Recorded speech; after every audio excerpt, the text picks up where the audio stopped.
ময়মনসিংহের নান্দাইলে ফজরের নামাজ পড়তে যাওয়ার পথে কুকুরের আক্রমণে ৪০ বছরের ইজাজুল ইসলাম নামে এক যুবকের মৃত্যু হয়েছে।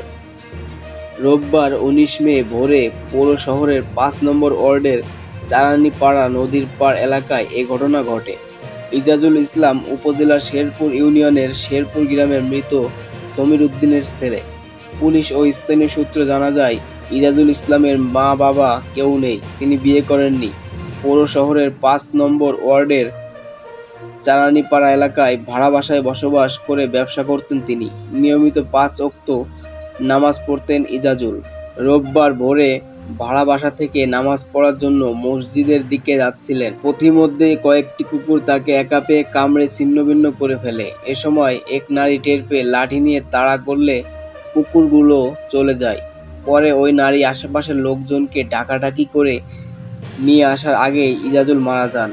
নান্দাইল মডেল থানার উপপরিদর্শক এসআই মোহাম্মদ শহীদুল ইসলাম গণমাধ্যমকে বলেন, স্থানীয়দের কাছে খবর পেয়ে ঘটনাস্থলে গিয়ে মরদেহ উদ্ধার করে স্বজনদের কাছে হস্তান্তর করা হয়েছে।